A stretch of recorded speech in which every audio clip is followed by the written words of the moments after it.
Speaking of pagtitipid, today po is office day po namin. Yun, supposed to be nasa head office kami to attend the seminar. Pag natapos na po itong bahay, magkakaroon tayo ng house tour. House tour vlog. Nangihingi po si Bulo na ng pagkain ng papa. Wala, nangihingi po. Pati ang aking Raya, ang aking Maruya, at ang aking Estela Marie. Bounds.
Close pa po ang store, close pa po ang mall. Pero may may mga customer na po sa labas. Dahil 10:40 na po ng umaga. Nakasanayan po ng mga customer natin, ng ating mga consumer na 10 AM ay bukas na po lahat ng mall. Not knowing na meron po tayong adjustment sa mall hours, which is 11 AM every weekdays. Dito po sa Robinsons, Malabon na. Tapos ay weekend naman 10 AM. Yun. So, nag-adjust po ng oras sa lahat ng mall. So, bali, depende naman po yung oras sa mga malls. Yun, depende kung saang mall. SM, Ayala, Robinsons. So, magkakaiba po sila ng Pero, lahat po talaga ay nagbago po ng oras dahil nga po nagkaroon tayo ng, crisis sa gasolina.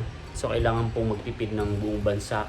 At ang isa daw po sa solution niya na nakita, makakatipid tayo sa gasolina, sa diesel, ay pagbabawas po ng mall hours. Dahil yung mga malls nga naman ay isa sa pinakamalakas kumain ng pinakamalakas pong mag-consume ng kuryente, yung mga ganun. Kaya okay na rin. At least nabawasan tayo ng overtime. Less din sa expenses. Tapos ang peak hour naman po dito sa store, usually sa lahat naman talaga ng mga malls ay hapon. Yun, kaya sa umaga kahit mag-adjust sila ng hindi naman ganun kalaki yung epekto nun sa natin, sa sales. Dahil nga po ang peak hours ng natin, ng benta natin ay nasa hapon hanggang gabi. Speaking of pagtitipid, today po is office day po namin. Yun, supposed to be nasa head office kami to attend the seminar and meetings nga po. Kaya lang, nakikiisa yung company natin sa pagtitipid, sa pamasahe, at sa mga gastos. Kaya po, they decided na sa na lang kami. Sa store na lang kami duty, and then virtual lang po yung magiging meeting natin today. So, kaya po dinala ko po yung laptop ko ngayon sa store para walang interruption pagdating sa PC. And para meron po tayong backup.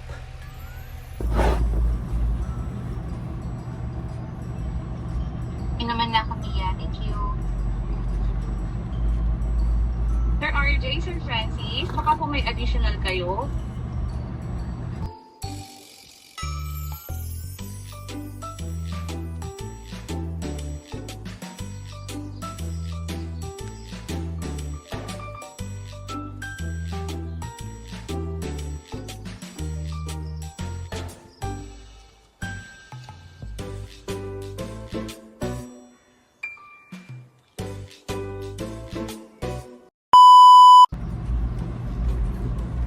Tapos agad yung ano natin, yung virtual office day.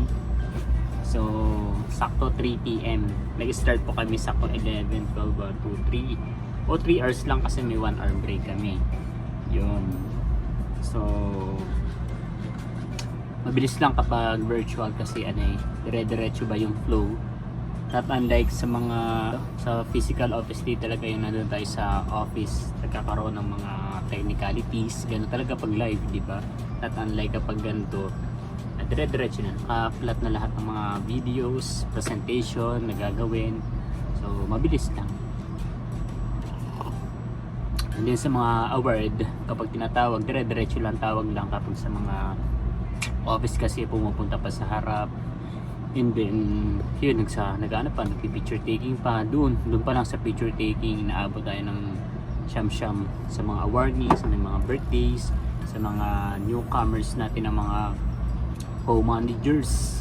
Yun, kapag wini-welcome natin sila, sa mga reminders, tapos kapag may mga question, yun, isa-isa talaga. Yun, nagsasalita, tapos may mga may mga nag-sharing, that unlike kapag chat lang, kapag may question ka, pwede kang mag-chat. Pwede kang mag-ask through chat lang siya. So, as per them is magiging alternate daw yung namin, virtual office day. So next month May is punta na ulit tayo sa head office at doon na tayo a-attend ng office day.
Out na po tayo sa work mga kayami.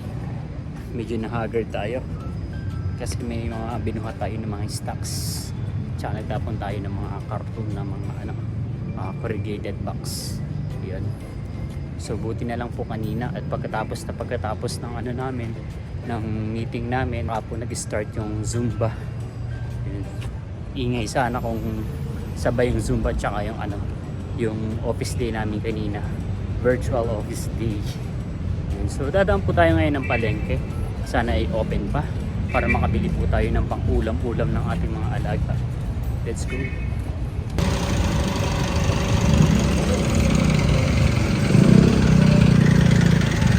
Sarado na po yung bilihan ng ulam ng ating mga fur babies. Kaya lalargan na lang po tayo. Hanapan na lang po natin ng lutong ulam.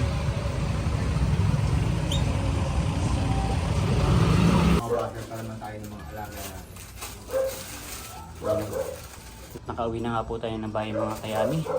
At si Papa D po ay busy dito sa sa third floor. Okay. So katatapos lang po maglaba ni Papa D. At meron daw siyang bagong lalabahan. Ito pa yung mga t-shirt na galing sa sa Roshan na i-deliver. Tinatakan po natin, tapos ay pinalastik, tapos ay binalik po. Bali kinuha po namin kasi may feedback po na bumaho po yung damit dahil amoy ihi po ng pusa. Yan Kaya si Papa di po ay busy pagtatanggal. At bali po yan ay ating pong lalabhan ng panibago. So naihian po siya ng pusa sa tingin ko kasi bumaho po eh. Amoy po siya ng ihi ng pusa. At ang salarin ay sino sa tingin mo? Yan, si Tanggol lang naman po kasi nakakakit sa second floor. Hanggang dito sa may third floor. Yun. Pero hindi naman po namin pinalo-palo. Hindi naman po ginulpe. Yun kasi sa mga pusa po talaga ay territorial po yung ating mga pusa. Kaya siguro naisipan niya na ihian tong mga plastic na to. Since nga po bagong lipat lang po tayo dito sa bahay nung nakaraan, ay nag-explore po talaga yung ating mga alagang hayop. Especially si Tanggol nga po, nakakarating po siya dito hanggang sa third floor. At inihian niya yung parte na yun. Sa dami-dami ng pwedeng maihian na yung pang damit ng Russian. Pero hindi naman po lahat is naapektuhan. Bali yung mga nasa ibabaw lang naman po. Tapos may mga bago kaming tinatakan nung nakarang araw lang. So naka-survive sila. So wala na po tayong magagawa dahil nangyari na. So lalaban na lang po ito ni Papa D tapos si Papa tuyuin. Mabilis lang naman po itong matuyo dahil naka-automatic washing machine naman po tayo. So may dryer. At after that bukas ay ipa-plastic po ulit natin. At yung mga goods item natin ay ipapadala na po natin yun ulit sa Russian. Tapos itong mga lalaban po natin, ayan na po. Iyan na lang natin, ihahabol na lang po natin. Ayan mga kayam, ito po yung mga nakabukod na goods. Pero tinanggalan din po natin ng plastic para sigurado po na malinis at hindi po nangangamoy. At ito naman po yung mga lalaban ni Papa D. You know? Kung may naririnig po kayo na kahol ng aso, dito po yun sa kabilang bahay.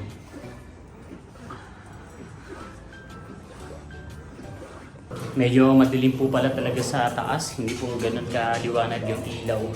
Tapos naka-spread kaya medyo siya, kalat-kalat po yung liwanag niya. Yan. So bali inaantay lang po natin sila Erica, tsaka po si JR. Sila po yung nakatoka ngayon sa ulam. Pag dumating sila ay sabay-sabay na po tayong kakain mga kayami. Let's go! Team pala tayo ngayon? Team Gray. Lahat tayo naka-gray. Tapos walang pumapansin. So nakauwi na po sila Erica. At sila po yung nagluluto ng ating ulam. Pupunta po kami ni Papa D sa kabilang bahay. Dahil kukunin na po namin yung kama. Ayun. So hindi po agad natin nakuha yung kama na yun. Kasi ang sabi ng may-ari ng bahay is bibilhin daw po nila yun. Kaya nga lang, nagbago po yung isip nila kasi wala daw po silang paglalagyan pala. Dapat na paglalagyan po nila ay may gagamit daw po sa area na yun. Kaya kukunin na lang po natin muna yung na yun, yung kama na yun, yung frame para yun po muna yung gagamitin nila Erica at DJR. Habang dito sila nangungupahan. Tama? 3-5 lang isang buwan. Tara. Lalakad na po tayo papunta sa lumang bahay. Ay dito na lang pala natin kukunin sa may sa may-ari ng bahay. Hindi na pala tayo papasok sa dating bahay.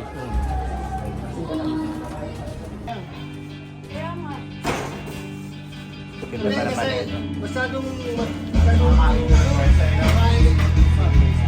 Laki nga po eh. lalo kasi na hindi maganda ba? Party.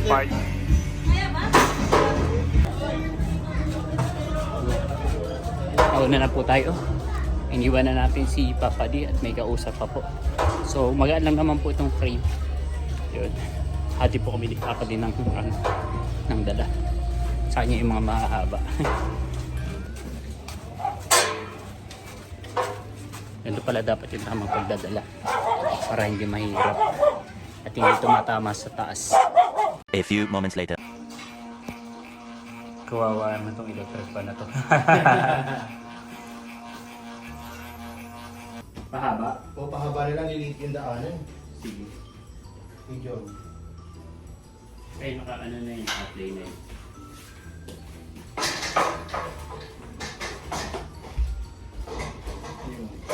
Kailangan pupukin. Hindi.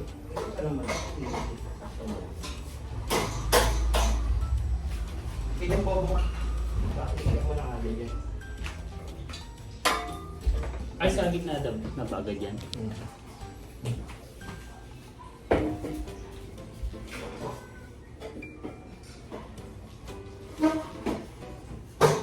Galing, pwede palang kalahati lang. Oo. Di ba?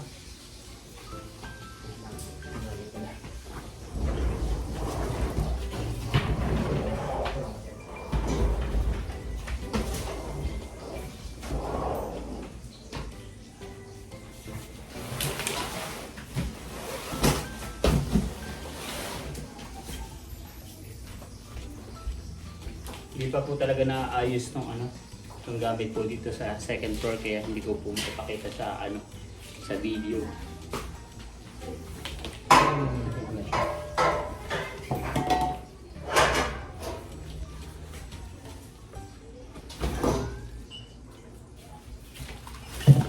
Yun. Tapos lalagyan na lang muna ng karton. Tapos yung karton. Kaya doon pala di ko pinamigay yung mga plywood na hindi. Ay, plywood. Ay, yung mga nasa ilalim. Oo, dinala. Kinuha ng mga kapitbahay. Oo.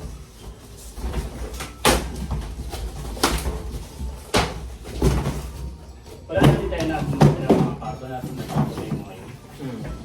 Ay, ito pala yung sa aircon. Ewan mo ano yun. Kasi ito pala. Para bako mo siya.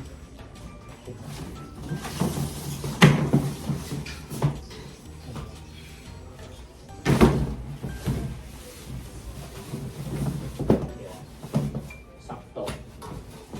Yan. Pag natapos na po itong bahay, yan. Magkakaroon tayo ng house tour. House tour vlog. House tour vlog. Ba't nakalabas pala ito, Mako? Sa gabi ko magwala. Hindi. Akala mo sa'yo yan. Uno. Panoorin natin. Uno. Uno. Uno. Sungit ah. Mga kayami. Mga kayami, nakahain na po tayo. At ngayon nilaban na ng diet oh. Pakuntian ng kanin for today's video. Yun. Tapos ang ulam po natin ay hotdog at saka po itlog. Wow, at ang magpapasarap dyan ay juice. So kain po mga kayami.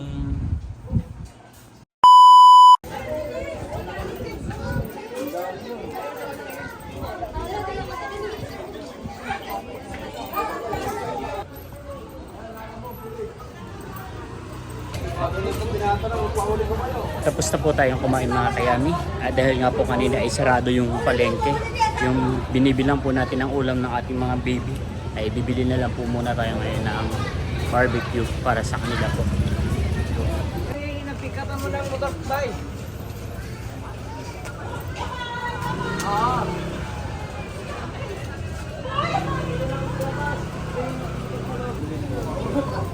Napakarami pong dumaan na tanod. Saka po pulis. Siyempre makikisyoso tayo. Charot.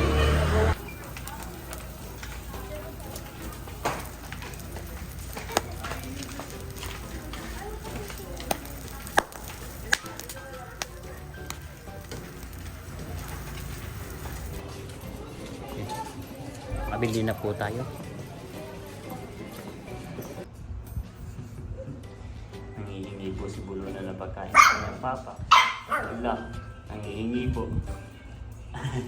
Pati ang aking Raya, ang aking Maruya, at ang aking Estela Marie.